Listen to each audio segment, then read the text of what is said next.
Episode की शुरुआत में दिखाते हैं कि उनके बीच में बैटल स्टार्ट हो गया होता है और काफ़ी सारे लोग खत्म होना स्टार्ट हो जाते हैं। ये देखकर क्वांगसी काफ़ी ज़्यादा हैरान होते हुए कहता है कि आखिर वो लोग ब्लैक टर्टल के एलीट है, वो लोग इतना जल्दी कैसे हार सकते हैं। तभी सुहान कहता है कि जबकि तुमने मेरे लोगों को चोट पहुंचाने की गलती कर दिया है तो तुम्हें आज मरना पड़ेगा। ये सुनकर क्वांगसी अपना सूट को पूरी तरह से एक्टिवेट करते हुए कहता है कि अब तो मैं कोर फॉर्मेशन स्टेज जितना पावरफुल हो गया हूँ, तुम मेरा अपोनेंट बनना डिजर्व नहीं करते हो, इसलिए अब मैं तुम्हारे टुकड़े टुकड़े करके सबका बदला ले लूंगा। ये बोलकर वो उस पर जोरदार हमला कर देता है, लेकिन सुहान उसके अटैक को डॉज करने के बजाय उसे काउंटर करता है। ये देखकर क्वांगसी काफी ज्यादा हैरान होते हुए कहता है कि तुमने ये करके बहुत ही बड़ी गलती कर दी हो।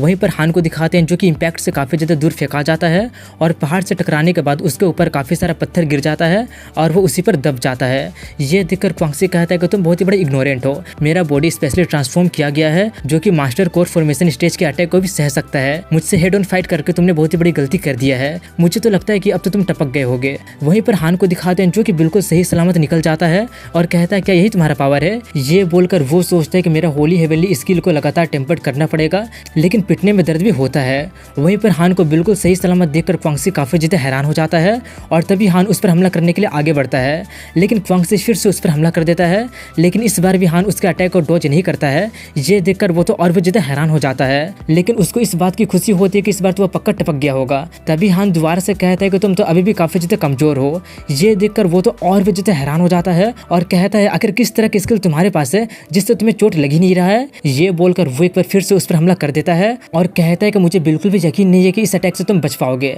वहीं पर क्वांगसी को दिखाते हैं जिसका आर्मर का हालत काफी ज्यादा खराब हो गया होता है और वो काफी ज्यादा जख्मी भी हो जाता है और काफी ज्यादा मुश्किल से कह पाता है कि ये पंच तो मेरा पूरा फिजिकल और मैकेनिकल पावर को कंज्यूम कर लिया है, अब तो तुम पक्का मारे गए होगे। तभी उसे फिर से यही सुनाई देता है कि तुम तो काफी ज्यादा कमजोर हो। ये सुनकर अब तो क्वांगसी रोने लगता है और कहने लगता है क्या तुम इनविंसिबल हो, तुम आखिर अभी तक जिंदा कैसे हो सकते हो। इसके बाद मिस्टर लू को दिखाते हैं जो कि स्वान तियानजो को खत्म कर देते हैं और सबसे कहता है कि मैंने स्वान को खत्म कर दिया है, इसलिए अब से जो लोग भी रजिस्ट करने की कोशिश करेगा उसका भी यही हालत हो जाएगा। वहीं पर लू यूनजी को दिखाते हैं जो कि सिल्वर विंग और बुल किंग से कहते हैं कि ब्लैक टर्टल का फॉल शुरू हो गया है, क्या तुम लोग अभी भी इसे एक्सेप्ट करने से मना करते हो। ये देखकर वो लोग उसके सामने झुककर कहने लगते हैं कि हम लोग ब्लैक टर्टल में नए आए हैं, हम लोग सरेंडर करके लू फैमिली को ज्वाइन करने के लिए तैयार हैं। ये सुनकर सभी लोग सरेंडर कर देते हैं। ये देखकर यूनजी कहती है कि ये जानकर अच्छा लगा कि तुम लोग सेंसिबल हो, अगर तुम लोग सिंसियरली लू फैमिली को ज्वाइन करने के लिए तैयार हो तो हम लोग तुम्हें माफ कर देंगे। वहीं पर क्वांगसी हान से कहता है कि मैं हार मानता हूँ, ब्लैक टर्टल फेल हो गया, लेकिन तुम मुझे नहीं मार सकते हो क्योंकि मेरी बेटी सुसान सेक्ट की डिसाइपल है। मेरे पास स्पिरिचुअल प्रैक्टिस के लिए कोई भी टैलेंट नहीं था,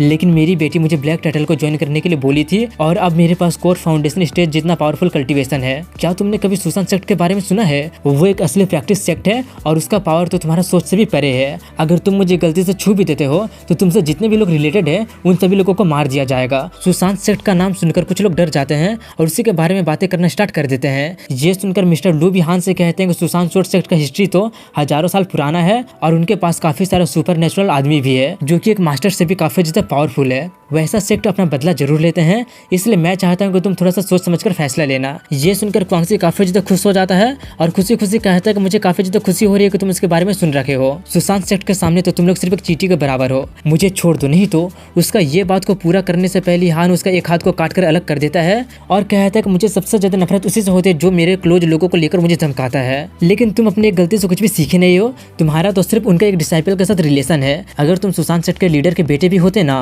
तो भी आज मैं तुम्हें खत्म कर देता। ये देखकर मिस्टर लू सोचते हैं कि आखिर 17 साल का बच्चा इतना ज्यादा कॉन्फिडेंस क्यों हो रहा है। वो तो सुशांत सेक्ट को लेकर भी थोड़ा सा डरा नहीं है, कहीं उसके पास कोई स्ट्रॉन्ग बैकग्राउंड तो नहीं है ना। वहीं पर ये देखकर क्वांगसी गिड़गिड़ाना शुरू कर देता है कि मेरी बेटी बहुत ही ज्यादा ताकतवर है, वो तुम्हें बिल्कुल भी नहीं छोड़ेगी, सुशांत सेक्ट भी तुम्हें नहीं छोड़ेगा, तुम तो बहुत ही बुरी तरह से मरोगे, तुम्हारा सभी फैमिली। ये बात पूरा करने से पहले वो उसका दूसरा हाथ भी काट देता है और अपने मन में कहता है कि मुझे धमकाने की आखिर तुम्हारी हिम्मत कैसे हो गई। मेरा पास्ट में आने के बाद मैंने कभी भी किसी को नहीं मारा है, लेकिन उसका जैसा एक छोटा सा चींटी मुझे कम समझ रहा है।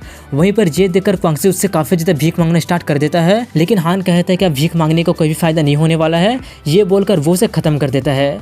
ये देखकर मिस्टर लू कहते हैं कि उसका डॉटर सुशांत सेक्ट का डिसाइपल है, लेकिन फिर भी हान ने उसे मार दिया है। जब सुशांत सेक्ट को पता चलेगा तो हम लोग बहुत ही बड़ी मुसीबत में पड़ जाएंगे। वहीं पर हान उसके बॉडी में से 5 एलिमेंट वाला सीट को निकाल लेता है और कहता है कि ब्लैक टर्टल इस सीट का यूज करके इसके मैकेनिकल बॉडी को पावर दे रहा था, तो इसका मतलब ये है कि इसके बेटी को कम समझा नहीं जा सकता है, क्योंकि वो ब्लैक टर्टल को इतना प्रेशियस आइटम इतना आसानी से निकलवा दी थी, इसलिए वो कोई जरूर बहुत ही ताकतवर इंसान होगी और वो फोर्सफुली क्वांगसी को एक ऑर्डिनरी से कोर फॉर्मेशन स्टेज जितना बना दी थी। लेकिन तुम जो भी हो, तुम्हें मुझसे मेसअप नहीं करना चाहिए था। ये बोलकर वो तीसरा सीट को भी उसी बोतल में रख रख लेता है। तभी मिस्टर लू इसके पास आकर कहते हैं कि तुमने ब्लैक टाइटल को खत्म करने में एक बहुत ही बड़ा योगदान दिया है। अगर तुम्हारा कोई और भी रिक्वेस्ट होगा तो मुझे बताना, हम लोग उसे पूरा करने का पूरा कोशिश करेंगे। लेकिन हान उसके बात को बिना पूरा करने से पहले वहाँ से जाते हुए कहते हैं कि उसकी कोई भी जरूरत नहीं है, सिर्फ यही डील था, हम दोनों को जो मिल गया जो हम लोगों को चाहिए था। अब किसी का किसी पर कोई भी एहसान नहीं है, मुझे बहुत ही काम है इसलिए मैं जा रहा हूँ।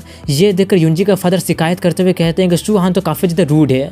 यूनजी कहते हैं कि उसका स्टाइल ऐसे ही है, प्लीज़ उसे ब्लेम मत कीजिए। तभी मिस्टर लू कहते हैं कि अपने लोगों को भेजकर क्वांगसी की लाश को हमारे फैमिली के सबसे हाईएस्ट स्टैंडर्ड के अकॉर्डिंग दफन कर दो। ये बोलकर वो सोचते हैं कि शू हान का ओरिजिन जानने से पहले लू फैमिली दो नाव पर कदम रखी हुई है। इसके 3 दिन के बाद उनके स्कूल के सीन को दिखाया जाता है जहाँ पर फाइनली शू हान पहुंच गया होता है। उसे देखकर सभी लोग उसी के बारे में बातें करना स्टार्ट कर देते हैं कि वो वापस स्कूल आ ही गया। मैंने सुना है कि लिंगजियान हान को पूरे स्कूल में ढूंढ रहा है, अगर इसका जगह पर मैं होता तो कब के छुप के भाग गया होता।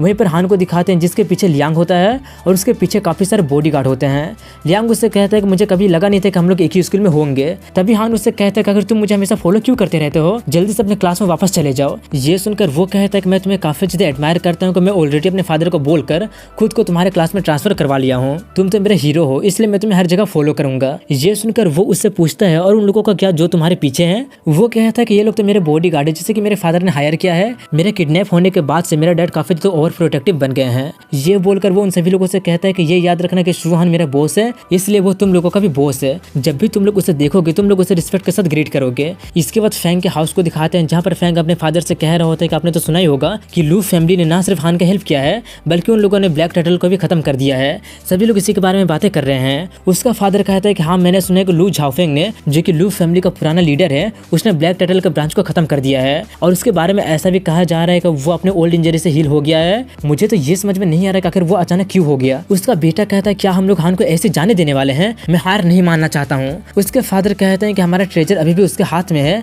इसलिए हम लोग उससे इतना आसानी से जाने नहीं देंगे। अभी हमें उसकी चिंता करने की कोई भी जरूरत नहीं है। जब वो स्कूल से बाहर निकलेगा तब लोंग फैमिली उसे नहीं छोड़ेगा। अगर लू फैमिली भी उसे बचाने की कोशिश करेगी तो भी उसे 2 बार सोचना पड़ेगा। वैसे भी लोंग फैमिली असली मॉडल फैमिली है। ये सुनकर जेनतियान हान को किसी तरह से स्कूल से बाहर निकालने के बारे में सोचने के लिए जाने लगता है, लेकिन तभी उसके फादर उसे रोकते हुए कहते हैं कि हान का मैटर को तुम यहीं पर छोड़ दो, तुम्हारे लिए अभी सबसे ज्यादा जरूरी है फाउंडेशन स्टेज में ब्रेक थ्रू करना। स्टेट का लीडर मार्शल आर्ट्स एग्जामिनेशन को प्रिपेयर करना स्टार्ट कर दिए हैं। वो लोग इस स्पिरिचुअल एनर्जी के रिकवर के मौके को लेकर ये न्यूज अनाउंस कर देंगे कि वो लोग 3 महीने के बाद मार्शल आर्ट्स का एग्जाम लेंगे और तब मार्शल आर्टिस्ट का स्कूल सभी मार्शल आर्ट्स को रिक्रूट करना स्टार्ट कर देंगे। उन स्कूलों को डायरेक्ट गवर्नमेंट सपोर्ट करेगा तो उनके पास काफी ज्यादा रिसोर्सेज होगा। जेनतियान कहता है कि मैंने भी उसके बारे में सुना है, लेकिन ये क्या सच में अच्छा होगा? वो बताता है कि हाँ बिल्कुल अच्छा होगा। गवर्नमेंट का पावर ऑर्डिनरी लोगों के पहुंच से काफी ज्यादा परे है और किंगबे और तियानजिन कॉलेज का तो बात ही अलग है। अगर तुम इन दोनों में से किसी भी एक कॉलेज में चले जाते हो तो तुम्हारा फ्यूचर काफी ज्यादा ग्रेट हो जाएगा। तब शू हान तुम्हारे लिए सिर्फ एक चीटी के बराबर ही बनकर रह जाएगा। ये सुनकर वो काफी ज्यादा खुश हो जाता है और प्रैक्टिस करने के लिए चला जाता है। इसके बाद उनके स्कूल को दिखाते हैं जहाँ पर हान और लियांग अपने क्लास में चले जाते हैं, जहाँ पर काफी सारे लोग लू यूनजी को घेर कर रखे होते हैं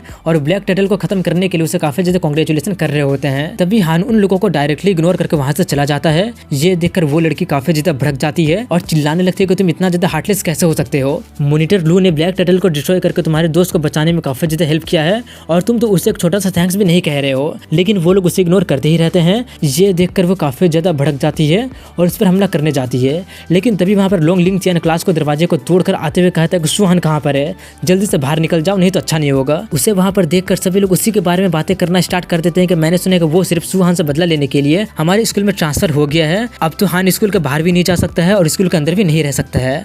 और यही बोलने के साथ यहीं पर इस एपिसोड की एंडिंग हो जाती है। अगर वीडियो पसंद आए तो लाइक कमेंट शेयर के साथ चैनल को सब्सक्राइब जरूर करें। मिलता है अगले वीडियो में, तब तक के लिए हैव अ गुड डे।